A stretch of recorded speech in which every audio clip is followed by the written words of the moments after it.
Hi all, I+ training സൊല്യൂഷൻസിന്റെ പുതിയൊരു ക്ലാസ്സിലേക്ക് സ്വാഗതം.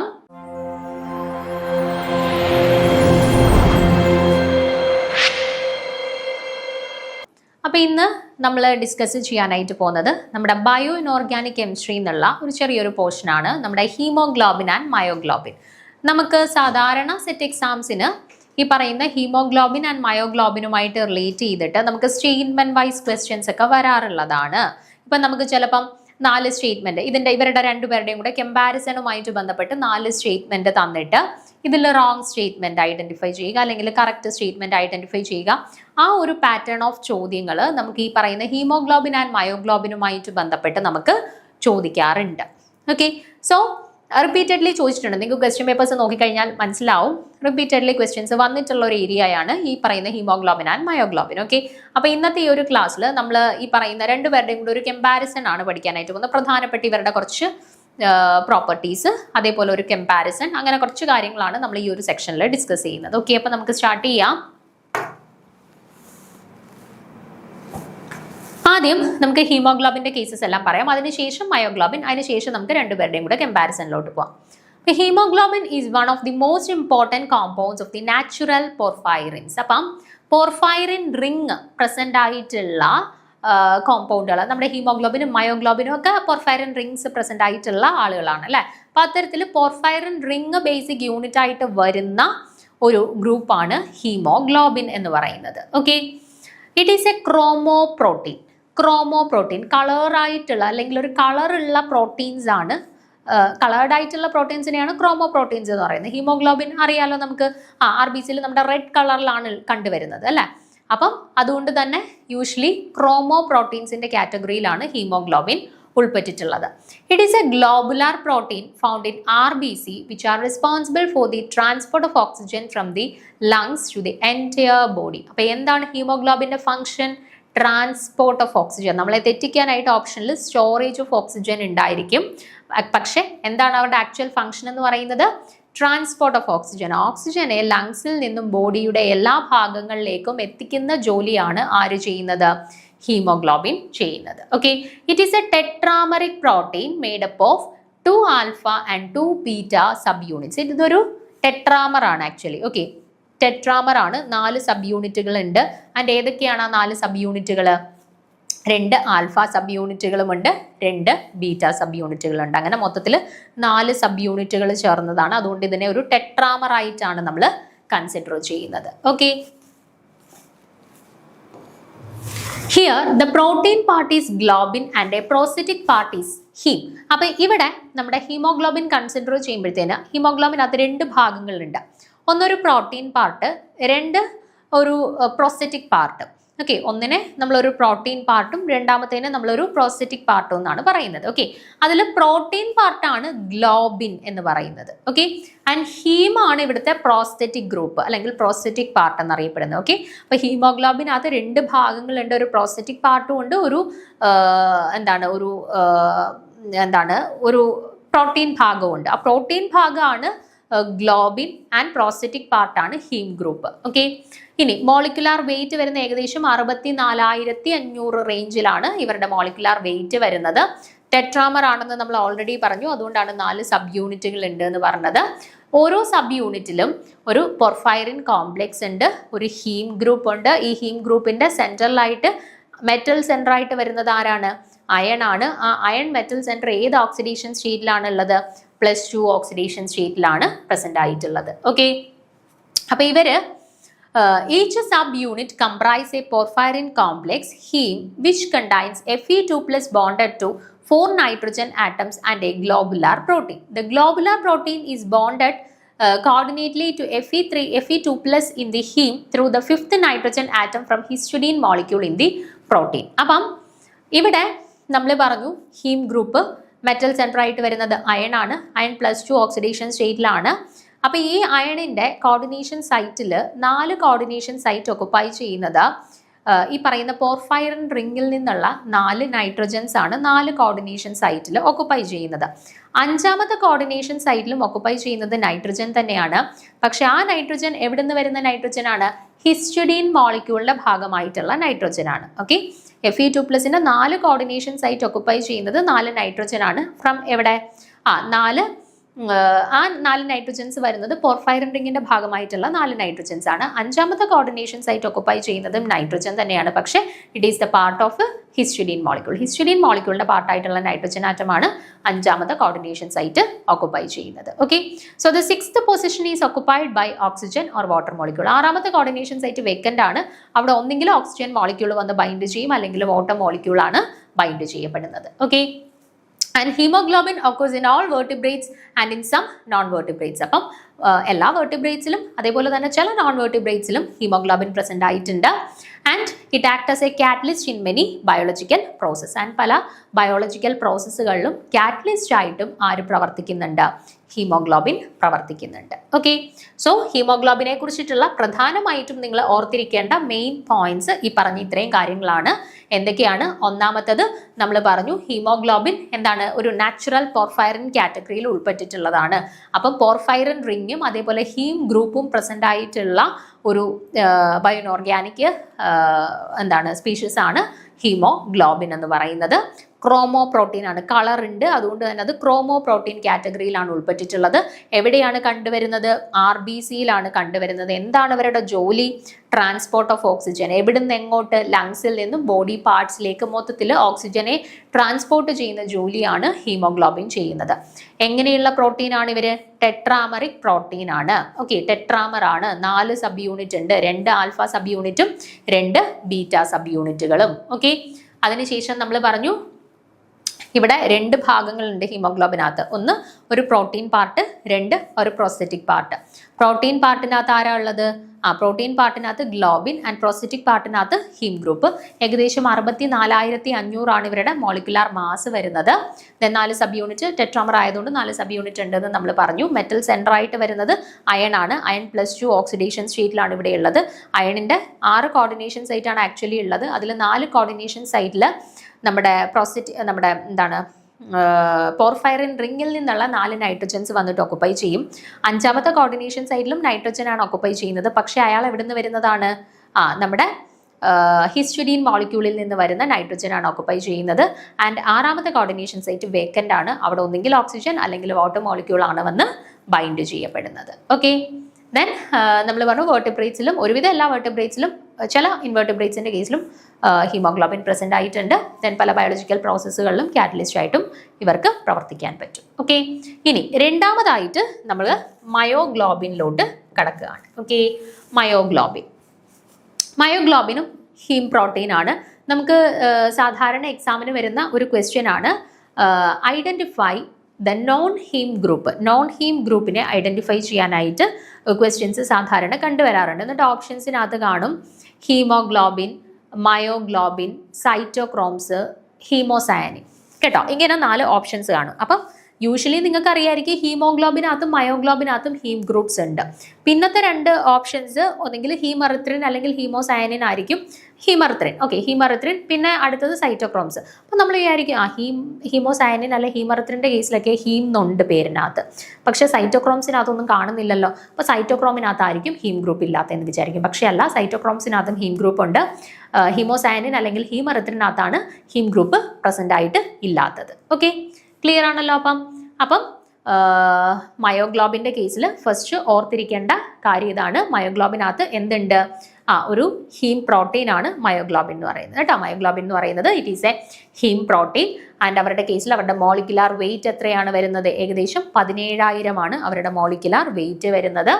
Then it is a globular protein found in muscles where it is responsible for the storage of oxygen in the muscle cells. നമ്മൾ പറഞ്ഞു നമ്മുടെ ഹീമോഗ്ലോബിൻ്റെ ജോലി എന്താണ്? ഓക്സിജനെ transport ചെയ്യുന്ന ജോലിയാണ് ഹീമോഗ്ലോബിൻ ഉള്ളത്. മയോഗ്ലോബിൻ ഉള്ളത് എന്താണ്? മയോഗ്ലോബിൻ്റെ ജോലി എന്താണ്? മയോഗ്ലോബിൻ്റെ ജോലി എന്ന് പറഞ്ഞാൽ ഈ ഓക്സിജനെ സ്റ്റോർ ചെയ്യുന്ന ജോലിയാണ് മയോഗ്ലോബിൻ ഉള്ളത്. കേട്ടോ, ഹീമോഗ്ലോബിൻ ഓക്സിജനെ ട്രാൻസ്പോർട്ട് ചെയ്യുന്നു, മയോഗ്ലോബിൻ ഓക്സിജനെ സ്റ്റോർ ചെയ്യുന്നു. ഓക്കെ, ഹീമോഗ്ലോബിൻ്റെ കേസിൽ അവരുടെ മോളിക്കുലാർ വെയിറ്റ് എന്ന് പറയുന്നത് 64,500 ആയിരുന്നു ഏകദേശം, അല്ലേ? പക്ഷേ മയോഗ്ലോബിൻ്റെ കേസിലേക്ക് വന്നപ്പോഴത്തേന് മയോഗ്ലോബിൻ്റെ മോളിക്കുലാർ വെയിറ്റ് എന്ന് പറയുന്നത് ഏകദേശം 17,000 ആണ്. കേട്ടോ, ഏകദേശം 17,000 റേഞ്ചിലാണ് മയോഗ്ലോബിൻ്റെ കേസിൽ അവരുടെ മോളിക്കുലാർ വെയിറ്റ് വരുന്നത്. ഓക്കെ, കമ്പയർ ചെയ്ത് തന്നെ നിങ്ങൾ പഠിക്കണം കേട്ടോ. ഓരോരുത്തരെയും ഹീമോഗ്ലോബിനും മയോഗ്ലോബിനും പഠിക്കുന്ന സമയത്ത് രണ്ടുപേരെയും കമ്പയർ ചെയ്ത് തന്നെ പഠിക്കാനായിട്ട് ശ്രമിക്കണം. ഇവിടെയും the heme group contains Fe2+ bonded to 4 nitrogen atoms of the porphyrin ring. 1 nitrogen atom from the histidine atom in the globular protein chain occupies the 5th position, and there is no 6th ligand to complete the coordination sphere of the iron atom. Thus there is a site to which the dioxygen molecule may reversibly bind. അപ്പം ഇവിടെ നമ്മുടെ haem ഗ്രൂപ്പാണ്. Haem ഗ്രൂപ്പിന്റെ സെൻട്രലായിട്ട് iron centre ഉണ്ട് എന്ന് പറഞ്ഞു. ഇവിടെയും iron +2 oxidation സ്റ്റേറ്റിലാണ് present ആയിട്ടുള്ളത്. അയണിന്റെ കോർഡിനേഷൻ നമ്പർ എന്ന് പറയുന്നത് 6 ആണ്. അതിൽ 4 കോർഡിനേഷൻ സൈറ്റുകൾ ഓക്കുപ്പൈ ചെയ്യും. 4 nitrogen from porphyrin rings occupy ചെയ്യും. 5ാമത്തെ കോർഡിനേഷൻ സൈറ്റും നൈട്രജൻ ഓക്കുപ്പൈ ചെയ്യും ഫ്രം ഹിസ്റ്റഡീൻ മോളിക്യൂള്. 6ാമത്തെ കോർഡിനേഷൻ സൈറ്റ് ഇവിടെ വേക്കന്റ് ആണ്. ഈ വേക്കന്റ് ആയിട്ടുള്ള 6ാമത്തെ കോർഡിനേഷൻ സൈറ്റിലേക്കാണ് ഡയോക്സിജൻ മോളിക്യൂള് വന്ന് റിവേഴ്സബിളി ബൈൻഡ് ചെയ്യുന്നത്. ആവശ്യമുള്ള സാഹചര്യങ്ങളിൽ സ്റ്റോറേജിന്റെ പോസിബിൾ ടൈമിൽ വന്നിട്ട് ബൈൻഡ് ചെയ്യുന്നത്. Okay. So myoglobin contains iron 2 in high spin state, and iron in +2 oxidation state is D6, and when high spin has a radius of approximately 92 picometer. As the metal atom is too large, it cannot fit into the hull of the porphyrin ring. The iron 2 atom thus lies about 42 picometer above the plane of the nitrogen atoms in the porphyrin ring. When the dioxygen molecules bind to the iron 2, the later becomes a low spin D6 complex. Okay, and the ionic radius of the low spin iron 2 with the coordination number 6 is only 75 picometer. Thus the size of the iron atom decreases and fits into the hull of the porphyrin ring. അപ്പോൾ ഇവിടെ എന്താ actually സംഭവിക്കുന്നത് നോക്കിക്കേ. മയോഗ്ലോബിന്റെ കേസിൽ നമ്മൾ പറഞ്ഞു metal centre ആയിട്ട് വരുന്നത് അയൺ ആണ്. അയൺ +2 ഓക്സിഡേഷൻ സ്റ്റേറ്റിലാണ് പ്രസന്റ് ആയിട്ടുള്ളത്. ഓക്കെ. ഇനി iron 2 is D6, and when high spin has a radius of approximately 92 picometer. അപ്പൊ അയൺ +2 ഓക്സിഡേഷൻ സ്റ്റേറ്റിലുള്ള അയൺ എന്ന് പറഞ്ഞാൽ നിങ്ങൾക്ക് അറിയാം Fe2+ എന്ന് പറയുമ്പോൾ D6 കോൺഫിഗറേഷൻ ആണ് ഇവർക്ക് ഉള്ളത് അല്ലെ. അപ്പൊ അയൺ 2 എന്ന് പറയുന്നത് യൂഷ്വലി D6 കോൺഫിഗറേഷൻ ആണ്. ആൻഡ് ഇവര് യൂഷ്വലി ഹൈ സ്പിൻ സ്റ്റേറ്റിലാണ് എന്നുണ്ടെങ്കിൽ it has A radius of approximately 92 picometer ആയിരിക്കും. ഓക്കെ. അപ്പോൾ യൂഷ്വലി ഹൈ സ്പിൻ സ്റ്റേറ്റിലാവുന്ന സമയത്ത് ഇവരുടെ റേഡിയസ് എന്ന് പറയുന്നത് ഏകദേശം 92 picometer റേഞ്ചിൽ വരും. As the metal atom is too large, it cannot fit into the hull of the porphyrin ring. അപ്പോൾ മെറ്റൽ ആറ്റം അത്യാവശ്യം വലിയ സൈസ് ആണ്, 92 picometer ഉണ്ട് അല്ലെ. അപ്പോൾ ഇവർക്ക് വന്നിട്ട് ഈ പോർഫൈറിൻ റിങ്ങിന്റെ ഹോളിൽ വന്നിട്ട് ഫിറ്റ് ആയിട്ടിരിക്കാനായിട്ട് പറ്റത്തില്ല. കാരണം വലിയ സൈസ് 92 picometer ഉണ്ട്. അപ്പോൾ അവർക്ക് വന്നിട്ട് ഈ പോർഫൈറിൻ റിങ്ങിന്റെ ഹോളിൽ കറക്റ്റ് ഫിറ്റ് ആയിട്ടിരിക്കാനായിട്ട് പറ്റത്തില്ല. അപ്പം iron 2 atom thus lies 42 picometer above the plane of the nitrogen atoms in the porphyrin ring. അപ്പോൾ ഇവരെന്ത് ചെയ്യും? നടുക്ക് പോയിട്ട് ആ ഉള്ള സ്പേസിൽ പോയിട്ട് ഈ 92 picometer റേഡിയസ് ഉള്ള ആൾക്ക് പോയി ഒക്കുപ്പൈ ചെയ്യാൻ പറ്റത്തില്ല. അപ്പോൾ അവരെന്ത് ചെയ്തു? 42 picometer above the ring ഇവർ ഓക്കുപ്പൈ ചെയ്യും. ഓക്കെ. ഈ നമ്മുടെ ഹീം ഗ്രൂപ്പിന്റെ ആ സെന്റർ ഉണ്ടല്ലോ, ഈ മെറ്റൽ സെന്റർ ഓക്കുപ്പൈ ചെയ്യാനായിട്ടുള്ള ആ സ്പേസ്, അവിടെ നിന്നും ഏകദേശം 42 picometer above ആയിട്ടായിരിക്കും ഇവർ യൂഷ്വലി ഹൈ സ്പിൻ സ്റ്റേറ്റിൽ ഓക്കുപ്പൈ ചെയ്യുന്നത്. പക്ഷേ ഡയോക്സിജൻ മോളിക്യൂള് വന്നിട്ട് അയണിൽ ഈ 6ാമത്തെ കോർഡിനേഷൻ സൈറ്റിൽ ബൈൻഡ് ചെയ്തു എന്ന് കരുതുക. ഓക്കെ. ഡയോക്സിജൻ മോളിക്യൂൾ ആണ് ബൈൻഡ് ചെയ്തത് അല്ലേ. അപ്പം യൂഷ്വലി ഒരു സ്ട്രോങ് ഫീൽഡ് ലിഗാൻഡ് വന്നു. ഓക്കെ. സ്ട്രോങ് ഫീൽഡ് ലിഗാൻഡ് വന്നു. അപ്പോൾ സ്ട്രോങ് ഫീൽഡ് ലിഗാൻഡ് വന്നപ്പോഴത്തേന് യൂഷ്വലി അവിടെ പിന്നീട് ഹൈസ്പിൻ കോംപ്ലക്സുകൾ ഫോം ചെയ്യുമോ? ഇല്ല. ഡയോക്സിജൻ ആണ് വന്ന് ബൈൻഡ് ചെയ്തേക്കുന്നത്. അയാൾ സ്ട്രോങ് ഫീൽഡ് ആണ്. സ്ട്രോങ് ഫീൽഡിന്റെ കേസസിൽ യൂഷ്വലി ഇനിയിപ്പോൾ ആര് വന്ന് ബൈൻഡ് ചെയ്യാനുള്ള സാധ്യതയില്ല. സ്ട്രോങ് ഫീൽഡ് വന്നപ്പോഴത്തേന് ഗ്യാപ്പ് കൂടിയപ്പോൾ ഇനി ഹൈ സ്പിൻ ഫോം ചെയ്യത്തില്ല, ലോ സ്പിൻ ആയിരിക്കും യൂഷ്വലി ഫോം ചെയ്യുന്നത്. അതാണ് പറഞ്ഞേക്കുന്നത്. ഡയോക്സിജൻ മോളിക്യൂൾ വന്ന് ഈ അയൺ സെന്ററിലേക്ക് ബൈൻഡ് ചെയ്യുമ്പോഴത്തേന് ഇവർ എന്ത് സ്റ്റേറ്റിലോട്ട് D6 തന്നെ, പക്ഷെ ഹൈ സ്പിന്നിൽ നിന്ന് മാറി ലോ സ്പിന്നിലോട്ട് മാറി. കാരണം ഡയോക്സിജൻ സ്ട്രോങ് ഫീൽഡ് ആണ്. അപ്പം സ്പ്ലിറ്റിംഗ് ഗ്യാപ്പ് കൂടിയപ്പോഴത്തേന് പിന്നീട് ലോ സ്പിൻ കോംപ്ലക്സേ ഫോം ചെയ്യുള്ളൂ അല്ലെ. അപ്പൊ അവര് D6 ലോ സ്പിന്നിലേക്ക് മാറി ഡയോക്സിജൻ ബൈൻഡ് ചെയ്യുമ്പോൾ. അവിടെ ഓർത്തിരിക്കേണ്ട പോയിന്റ് ഇതാണ്. മയോഗ്ലോബിന്റെ കേസിൽ initially iron D6 high spin സ്റ്റേറ്റിലാണ്, പക്ഷെ അവിടെ വന്ന് ഡയോക്സിജൻ മോളിക്യൂൾ ബൈൻഡ് ചെയ്യുമ്പോഴത്തേന് ഇവർ D6 ലോ സ്പിൻ സ്റ്റേറ്റിലോട്ട് കൺവേർട്ട് ചെയ്യപ്പെടും. ആൻഡ് ലോ സ്പിൻ സ്റ്റേറ്റിൽ അവരുടെ കോർഡിനേഷൻ നമ്പർ എന്ന് പറയുന്നത് എത്ര ആവും? 6 ആവും. കാരണം ആറാമത്തെ കോർഡിനേഷൻ സൈറ്റ് വേക്കന്റ് അല്ല, ഡയോക്സിജൻ വന്ന് ബൈൻഡ് ചെയ്ത് മൊത്തത്തിൽ എല്ലാ കോർഡിനേഷൻ സൈറ്റും ഒക്കുപ്പൈഡ് ആയി അല്ലെ. അപ്പൊ അങ്ങനെ വരുമ്പോഴത്തേന് കോർഡിനേഷൻ നമ്പർ 6 ആണ്. And it is only 75 picometre. അവരുടെ റേഡിയസ് എത്ര ആയിട്ട് ചുരുങ്ങും? 75 പൈക്കോമീറ്റർ ആയിട്ട് ചുരുങ്ങും. Thus the size of the iron atom decreases and fits into the hole of the porphyrin ring. അപ്പൊ അതിന്റെ ഭാഗമായിട്ട് അയൺ ആറ്റത്തിന്റെ സൈസ് കുറയുകയും അവരെന്ത് ചെയ്യും? കറക്റ്റ് ആയിട്ട് വന്ന് ഹോളിൽ ഫിറ്റ് ചെയ്യും. നേരത്തെ 92 പൈക്കോമീറ്റർ ആയിരുന്നു. അപ്പോഴാണ് ഈ മെറ്റൽ സെന്ററിന് ഈ ഹോളിൽ വന്നിട്ട് ഫിറ്റ് ചെയ്യാൻ പറ്റാണ്ടിരുന്നത്. പക്ഷെ ഇപ്പൊ എത്ര ആയി? അത് ഏകദേശം 72 പൈക്കോമീറ്റർ ആയി. അപ്പൊ അതിന് കൃത്യമായിട്ട് ആ ഹോളിൽ വന്നിട്ട് ഫിറ്റ് ചെയ്യാനായിട്ട് പറ്റി. Okay, so in oxymyoglobin the metal oxygen bond is stronger and so oxygen is stored in the form of tissues. അപ്പം നമ്മൾ പറഞ്ഞു മയോഗ്ലോബിന്റെ ജോലി എന്ന് പറഞ്ഞാൽ എന്താണ്? ഓക്സിജനെ സ്റ്റോർ ചെയ്യുന്ന ജോലിയാണ്. ഹീമോഗ്ലോബിന്റെ ജോലിയായിരുന്നു ഈ ഓക്സിജനെ ലങ്സിൽ നിന്ന് എല്ലാ പാർട്ടിലോട്ടും ട്രാൻസ്പോർട്ട് ചെയ്യുന്ന ജോലി. അപ്പൊ സ്റ്റോർ ചെയ്യുന്ന ജോലിയാണ്. എവിടെയാണ് സ്റ്റോർ ചെയ്ത് വെക്കുന്നത്? ടിഷ്യൂസ് അല്ലെങ്കിൽ മസിൽസിലാണ് സ്റ്റോർ ചെയ്ത് വെക്കുന്നത്. നമുക്ക് ബോഡിയിൽ ആവശ്യമായിട്ട് വരുന്ന സമയത്ത് സപ്ലൈ ചെയ്യുന്നു. Okay, so however the bond is reversible and oxygen is readily released during the oxidation of glucose. അപ്പം ഗ്ലൂക്കോസിന്റെ ഓക്സിഡേഷൻ നടക്കുന്ന സമയത്ത് ഈ പറയുന്ന ഓക്സിജൻ റിലീസ് ആവുകയാണ് യൂഷ്വലി ചെയ്യുന്നത്. ഓക്കെ, അപ്പൊ അത്രയാണ് മയോഗ്ലോബിന്റെ പ്രധാനപ്പെട്ട കാര്യങ്ങൾ പറഞ്ഞത്. ഇനി നമ്മൾ ഈ പറഞ്ഞ കാര്യങ്ങളെല്ലാം കൂടെ ഒരു ടാബുലാർ ഫോമിൽ ഒന്ന് കമ്പയർ ചെയ്ത് വെച്ചേക്കാണ്. അപ്പൊ ജസ്റ്റ് കമ്പാരിസൺ ഒന്ന് നോക്കുക. ഹീമോഗ്ലോബിനും മയോഗ്ലോബിനും തമ്മിലുള്ള കമ്പാരിസൺ നമ്മൾ ഈ പറഞ്ഞ കാര്യങ്ങൾ തന്നെ ജസ്റ്റ് ഒന്ന് ടാബുലാർ ഫോമിലാക്കി എഴുതിയേക്കുന്നതേ ഉള്ളൂ. ഒന്നാമത്തെ നമ്മൾ പറഞ്ഞു ഹീമോഗ്ലോബിന്റെ ജോലി എന്താണ്? ഓക്സിജനെ ട്രാൻസ്പോർട്ട് ചെയ്യുന്ന ജോലിയാണ്. ലങ്സിൽ നിന്നും ബോഡി പാർട്ടിലേക്ക് ട്രാൻസ്പോർട്ട് ചെയ്യുന്ന ജോലിയാണ്. പക്ഷെ മയോഗ്ലോബിന്റെ കേസിലേക്ക് വരുമ്പം ഈ ഓക്സിജനെ സ്റ്റോർ ചെയ്യുന്ന ജോലിയാണ് അല്ലെ. മസിൽസിൽ അല്ലെങ്കിൽ ടിഷ്യൂസിൽ ഓക്സിജനെ സ്റ്റോർ ചെയ്യുന്ന ജോലിയാണ് മയോഗ്ലോബിനുള്ളത്. ഓക്കെ, അതാണ് ഒന്നാമത്തെ ഡിഫറൻസ്. രണ്ടാമത്തെ ഡിഫറൻസ് നോക്കിക്കേ. ഹീമോഗ്ലോബിൻ നമ്മൾ പറഞ്ഞു ഇറ്റ് ഈസ് എ ടെട്രാമർ അല്ലെങ്കിൽ 4 സബ് യൂണിറ്റുകൾ ഉണ്ട്. 2 ആൽഫ 2 ബീറ്റ സബ് യൂണിറ്റുകൾ, മൊത്തത്തിൽ 4 സബ് യൂണിറ്റുകളുള്ള ഒരു ടെട്രാമർ ആണെന്ന് പറഞ്ഞു അല്ലെ. അതേസമയം മയോഗ്ലോബിനിലേക്ക് വരുമ്പോഴത്തേനോ അതൊരു മോണോമർ ആണ്. അപ്പം ഈ മയോഗ്ലോബിനകത്തുള്ള 4 മോണോമർ യൂണിറ്റുകൾ ചേരുമ്പോഴാണ് ഒരു ഹീമോഗ്ലോബിന്റെ സബ് യൂണിറ്റ് ഫോം ചെയ്യുന്നത്. മനസ്സിലായോ? അപ്പൊ രണ്ടാമത്തെ ഡിഫറൻസ് ഓർത്തിരിക്കേണ്ട പോയിന്റ് അതാണ്. ഹീമോഗ്ലോബിൻ ടെട്രാമർ ആണ്, 4 സബ് യൂണിറ്റ് ഉണ്ട്, 2 ആൽഫ 2 ബീറ്റ. അതേസമയം മയോഗ്ലോബിൻ എന്ന് പറയുന്നത് മോണോമർ ആയിട്ടാണ് എക്സിസ്റ്റ് ചെയ്യുന്നത്. ഓക്കെ, അടുത്ത ഇമ്പോർട്ടന്റ് ആയിട്ടുള്ള ഒരു പോയിന്റ് എന്ന് പറയുന്നത് ഹീമോഗ്ലോബിന്റെ കേസിൽ അവർ ക്വാട്ടർണറി സ്ട്രക്ചർ ആണ് എക്സിബിറ്റ് ചെയ്യുന്നത്. അതേസമയം മയോഗ്ലോബിനിലേക്ക് വരുമ്പോഴത്തേന് അവർ ടെർഷറി സ്ട്രക്ചർ ആണ് ഫോളോ ചെയ്യുന്നത്. ഓക്കെ, ഹീമോഗ്ലോബിൻ ക്വാട്ടർണറി സ്ട്രക്ചർ, മയോഗ്ലോബിനിലേക്ക് വരുമ്പോൾ ടെർഷറി സ്ട്രക്ചർ. ഓക്കെ, ഇനി ഹീമോഗ്ലോബിന്റെ കേസിൽ വരുമ്പോഴത്തേന് നമ്മൾ പറഞ്ഞു ടെട്രാമർ ആണ്, 4 പോളിപെപ്റ്റൈഡ് ചെയിൻസ് ഉണ്ട്, അതിനകത്ത് 2 ആൽഫ സബ് യൂണിറ്റും ഉണ്ട്, 2 ബീറ്റ സബ് യൂണിറ്റും ഉണ്ട്. പക്ഷെ അതേസമയം മയോഗ്ലോബിനിലേക്ക് വരുമ്പോൾ മോണോമർ ആണ് അല്ലെ. ഒരു പോളിപെപ്റ്റൈഡ് ചെയിന് മാത്രമേ ഉള്ളൂ. മോണോമർ ആണ്, ഒരു പോളിപെപ്റ്റൈഡ് ചെയിന് മാത്രമേ ഉള്ളൂ. ദെൻ നമ്മൾ പറഞ്ഞു ഹീമോഗ്ലോബിന്റെ കോൺസെൻട്രേഷൻ കൂടുതൽ എവിടെയാണ്? RBCയിലാണ് കൂടുതലായിട്ടുള്ളത് അല്ലെ, അല്ലെങ്കിൽ ബ്ലഡിലാണ് കൂടുതലായിട്ടുള്ളത്. മയോഗ്ലോബിനിലേക്ക് വരുമ്പോഴോ ടിഷ്യൂസിൽ അല്ലെങ്കിൽ മസിൽസിലാണ് അവരുടെ കോൺസെൻട്രേഷൻ കൂടുതലായിട്ടുള്ളത്. പിന്നെ ഒരു പോയിന്റ് ഞാനിവിടെ ആഡ് ചെയ്തിട്ടില്ല, cooperative effect. Cooperative effect usually എവിടെയാണ് കാണുക?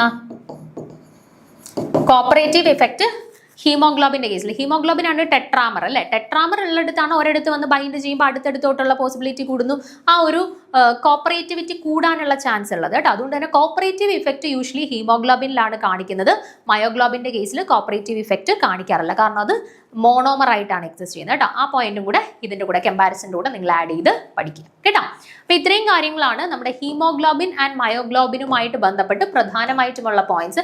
അത്യാവശ്യം പ്രധാനപ്പെട്ട എല്ലാ കാര്യങ്ങളും ഞാൻ കവർ ചെയ്തിട്ടുണ്ട്. ഇത്രയും കാര്യങ്ങൾ പോയിന്റ്സ് നിങ്ങൾ എഴുതി തന്നെ പഠിക്കുക. നമുക്ക് സ്റ്റേറ്റ്മെന്റ് വൈസ് ചോദ്യങ്ങൾ ഹീമോഗ്ലോബിൻ ആൻഡ് മയോഗ്ലോബിന്റെ കമ്പാരിസണുമായിട്ട് ബന്ധപ്പെട്ട് പല തവണ റിപ്പീറ്റ് ചെയ്ത് ചോദിച്ചിട്ടുള്ളതാണ്, ഇനിയും ചോദിക്കാൻ സാധ്യതയുള്ളതാണ്. സോ ഈ പറഞ്ഞ ഇത്രയും പോയിന്റുകളും വളരെ ഇമ്പോർട്ടന്റ് ആയിട്ടുള്ള പോയിന്റുകളാണ്. കൃത്യമായിട്ട് നോട്ട് ചെയ്ത് പഠിക്കാനായിട്ട് ശ്രമിക്കുക. ഓക്കെ, അടുത്ത ക്ലാസ്സിൽ നമുക്ക് അടുത്തൊരു ടോപ്പിക്കുമായിട്ട് കാണാം. താങ്ക്